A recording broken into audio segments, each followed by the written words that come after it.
Good nightin'. No, not good nightin'. Something else. Ah, I have a terrible camera today. I apologize. I have also really terrible internet. I have been having a terrible time finding good internet in France. I did not realize. While they have cameras all over the highway and I'm driving a car that tells me when I'm going over the speed limit and it tells me if I'm changing lanes when I'm not supposed to. And yet the internet is slow. Doesn't make any sense to me. So today we're talking about action, and I'm actually really excited to talk about this one. I'm excited to talk about action because so a week and a half ago, I was in where was I? I was in Austin, Texas for a rally with Robert F. Kennedy Jr. And one of the speakers before he was on stage, and by the way, I apologize, I'm in a sweatshirt. It's freezing outside. Why are you outside? Because it's beautiful outside. Was JP Sears, I think his name is, and he made an interesting point. I'm not going to say I agree with his point, but I like it, if that makes sense. I like it in that we can just use it. So he mentioned that he notices that there's like two people in the world. There's the ones that are aware of like everything that's going on around them. And there's another group that doesn't care. Or at least it seems like that doesn't care. Maybe they just aren't aware of anything at all going on around them. And then in the group that is the people that are aware of everything going on around them, he said there are two groups in that group. And one is that one of them is very happy, maybe not necessarily content, but they are happier, let's say, than the other group.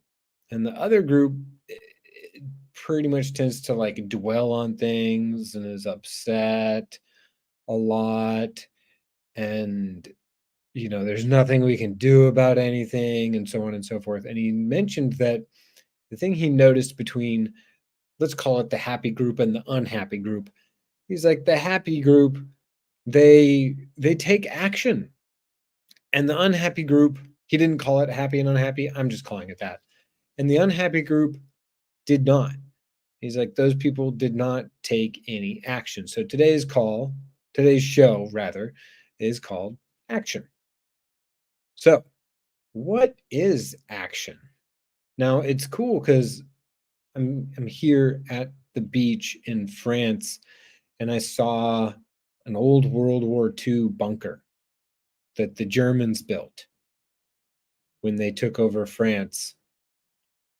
And so it reminded me that when I grew up and what I learned in school about World War II is it made it seem like Germany just came out of nowhere and was all of a sudden this powerhouse that nobody could stop.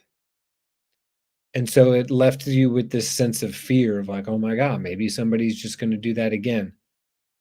But when I got older and I did my own research, I discovered that as soon as World War I ended, Germany started rebuilding like never before. Not just rebuilding, but like building arms, even though they weren't supposed to be building arms, even though they weren't supposed to be having a standing military.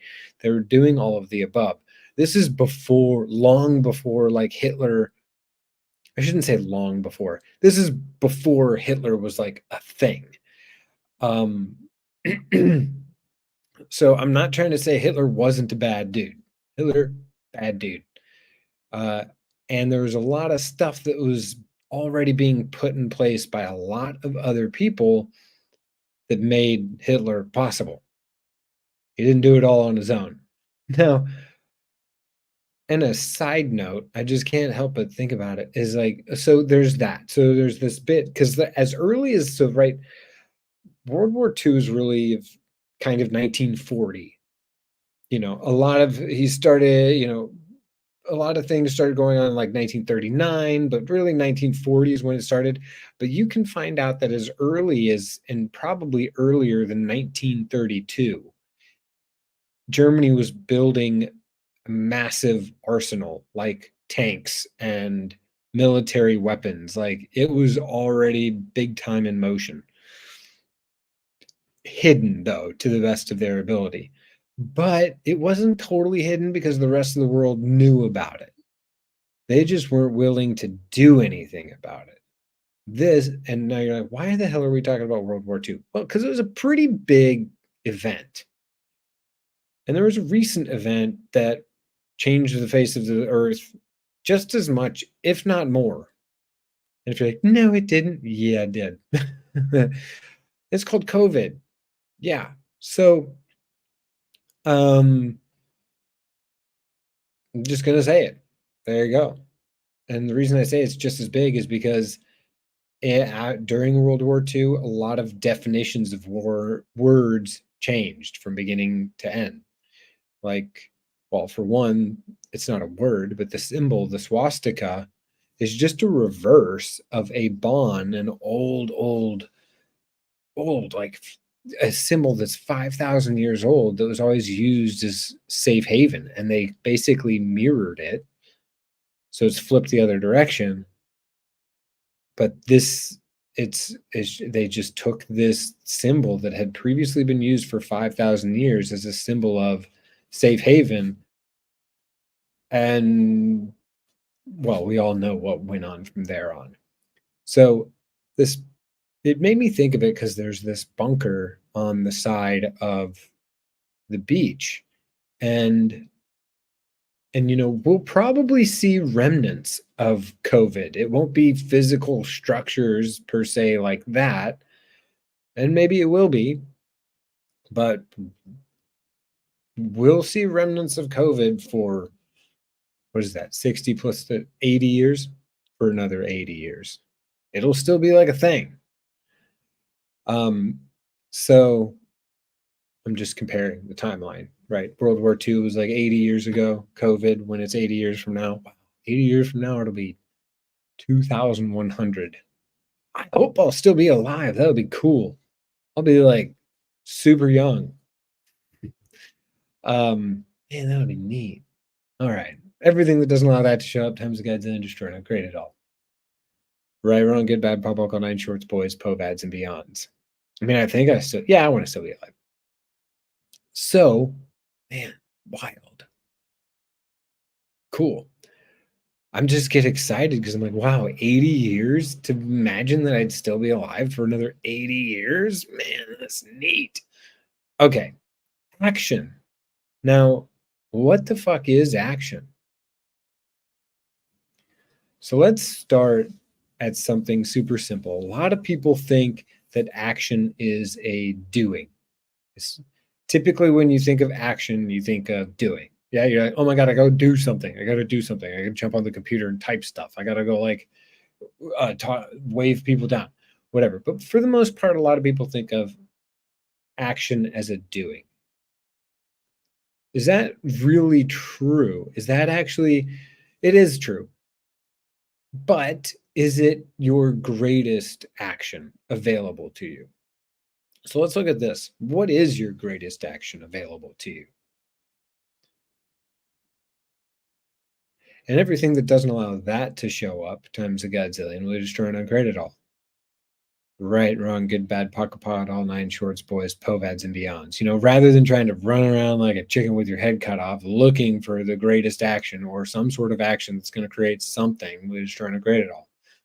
Right, wrong, good, bad, pop, all 9 shorts, boys, povads, and beyonds. Now, what the heck does this have to do with anything? Well, a lot of people feel, in a lot of situations, feel like they can't take action. You know, like going back to World War II, you know, as the Nazis took over, You're like, oh my God, there's nothing I can do. Notice. So if you've ever seen any telecall, or if you've done anything with me or anything about access consciousness, you will know, and if you haven't, you will now know, that everything it's really about acknowledge. I could tell you a lot of reason and justification, but let's just say this: change from your conclusions to question. So you tend to go, oh, I can't take action. Instead, what action can I take? Like I asked earlier, what's the greatest action I can take? So if you can begin to allow yourself to be aware of how you think and how you talk, and instead of saying anything that's a conclusion and make it a question, wow. I mean, even if you don't know that that changes a lot, I can tell you right now that that changes a lot. Now, so Germany was building up their military for 8 years. Wow. Before World War II. And then I went to school 60 years later or whatever and learned that none of that part. Did not learn, because as a kid, if you looked at that, you'd be like, well, why didn't anybody do anything before they got started? Because everybody sat back and like, oh no, we don't want to go to war again. Yeah, well, we don't want to go to war again is also not really a question. So with a situation like World War II, it's obviously very complex and dynamic. And I'm not going to try and sit here and solve World War II. I'm just going to try and use it as really large, and mostly just because I saw the bunker today, it's in my mind, because I'm in France, a really large event that seems overwhelming. And it can be, it truly can be totally overwhelming. You can just be acknowledged like, fuck, this is overwhelming. And even though you feel like you can't do anything, even though it feels like unsurmountable, even though it feels like the world is coming to an end, do your best to stay in question. And I'll give you some questions if you are like having a very difficult time staying in question. So like my go-to when I am like really being like super conclusion, like I have a mat that's a jump to conclusions mat and I'm jumping all over that thing. Instead of I will do my best, I'll fall back on this. I'll just go, what else is possible? And the target of asking any question is not to try and figure it out. It's about gaining awareness. Not even just gaining awareness. Well, it is about, yeah. So it's all about gaining awareness, really, and about not coming to conclusion and getting yourself out of the conclusion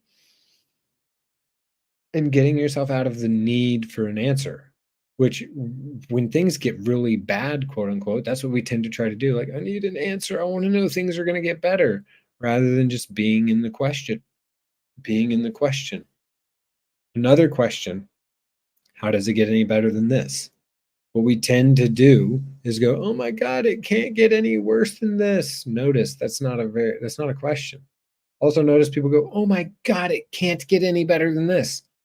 Also not a question. So instead of either of those, you just ask, how does it get any better than this? How does it get any better than this? And you're like, but Connor, it's so terrible. Yes, exactly. It might be, but it's so terrible is not a question. Question is how we begin to create a new possibility. It's how we get ourselves out of, because basically what occurs when you're in conclusion is, even if a different and a better possibility shows up, a lot of times you can't even see it. You will miss that opportunity, that possibility to get yourself out of the situation. So if you want to be able to open your eyes, not just your physical eyes, but your awareness to what else is possible, you ask, what else is possible? It's getting yourself out of, oh my God. Kind of like when you're like, it's this is similar to me. I imagine it's probably not similar to a lot of people, but I'm like, you know, you're like, I can't find my keys, or I can't find my sunglasses, and your sunglasses are on top of your head, or your keys are in the door, or they're in your pocket, or whatever, and you run around looking for them. So you just don't notice the thing that is like right in front of your face. So what else is possible? Ooh, there you go. What else is possible? How does it get any better than this? And another one is like 4 questions all put into one. What is this? What can I do with it?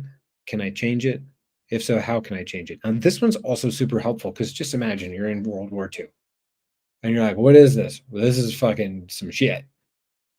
What can I do with it? Can I change it? And if you get a no on it, you can't change it. If you're like, nope, I can't change that. And if you're like, what do you mean? You get. So alongside this, whatever feels light for you is true. Whatever feels heavy is not true. Like if it feels like, can I change it? You're like, oh, I can totally change it. Like some things are obvious, you know, like, oh, I don't like the way my computer is sitting. What is it? What can I do with it? Can I change it? Yes, I can totally change it. It's like my computer. It's right there. But bigger things you might not be able to change. You know, like imagine you're Albert Einstein in Germany in the 1930s. Albert Einstein reads Hitler's book, Mein Kampf, and goes, holy fuck, this guy's nuts. He might not have asked these questions specifically, but he was being the question that allowed him to have the awareness of what these questions give you, which is, what is this? Holy fuck. What can I do with it? Can I change it? Nope. If so, how can I change it? So if I can't change it, what else is possible? How does it get any better than this? Well, I can move to the fucking United States and get the shit out of fucking Germany and get as far away from this country as possible because shit's about to go down. So, which is what he did, like long before World War II. It wasn't like he didn't wait for the Nazis to come knocking on his door. Let's put it that way. Another piece of information that I did not have until recently when it comes to World War II is actually that Hitler and the Nazis fed the military and armsmen methamphetamine, like a lot. And I'm like, wow. So I've spent my entire life, you know, thinking and worried that I might be one of those people, one of those Nazi soldiers that's just an absolute asshole, dick. Like, you know, you know, I thought, you know, maybe I thought maybe I could be one of them. But that's because there was a lie. The lie was that they were in there, because a lot of people wonder, how could they do this? How could they do this? Nobody ever said, they're on fucking methamphetamine. I'm sorry. If you're wondering, Connor, but methamphetamine doesn't do that. Oh, yes, it does. I had my oldest cousin, I know it very well. My oldest cousin was a methamphetamine addict. He sold it. He was actually even caught with 240 ounces, something like $29 million. I don't know these numbers for sure, but it was a lot. Like $30 million street value of methamphetamine and 2 handguns. And the Federal Bureau of Investigation in the United States was on his ass. They were after him. So he killed himself because he didn't want to go back to jail because he had already been there for 100 days. And I had spent enough time with him when he was on methamphetamine and not totally on methamphetamine, but still messed up because he had been taking so much methamphetamine. What does this basically say? You're psychotic. And I don't mean you personally watching this. I mean someone on methamphetamine can basically be considered a psycho, which just goes, wow, okay, that's how all of that occurred. Whoa. See how I talked about, wow, what makes you feel lighter is true. So The moment I learned that methamphetamine was handed out to all the Nazi soldiers, I was like, oh my God, everything makes so much more sense now. Whew. Yeah. So, what action can you take? An action could be not taking the methamphetamine. Like, oh yeah, I'm gonna and just like toss it through the side of your face. Or, maybe hand an extra pill to the person that you don't like and be like, I hope he overdoses. Or like, never mind. So you can also just start asking too, what action can I take today? So what I'd like a lot of you to do, especially if you're from the United States, is sign a petition to have Robert F. Kennedy Jr. on the presidential debate with Joe Biden and Donald Trump. So if you could do that, I would be very grateful. If you would like to see him there, I mean, it's funny to me if anybody wouldn't want to see him there. I understand the people that might be getting paid by certain people that are like, no, we don't want him there. But like, if you're a tax-paying American citizen or just anybody in the world, why wouldn't you want a valid candidate to be debating with two other candidates? Not only that, why wouldn't you just want another candidate debating with the other two guys that have been president over the last 8 years? Like the two guys that have fought over each other, the two most insane presidents the United States has had yet, period, bar none. I don't care. Anybody can argue that with me the best they want, but it's just what it is. So you could just throw another one in there. That's all you gotta do. So I would love it if you signed the petition. You can even find it. Get Bobby Kennedy on the presidential debate on CNN in June 27th, I believe. Yeah. So that's just one action, signing a petition. An action can be voting. An action can be chewing a piece of gum. An action is definitely asking a question. Like, what else is possible? How does it get any better than this? What is this? What do I do with it? What can I do with it? I've changed it from what is this, what do I do with it, to what can I do with it? This is more of a question than what do I do with it. You've already decided you're going to do something. What can I do with this? A little bit more of a question. What can I do with it? Can I change it? If so, how can I change it? And for me personally, the thing I've noticed is when you're asking these questions, or one of them multiple times, or all of them multiple times, or whatever works for you, things just tend to change without much more effort than that. So I think that's it for tonight, my friends. I hope you enjoyed this episode. I think I covered everything I desired to cover.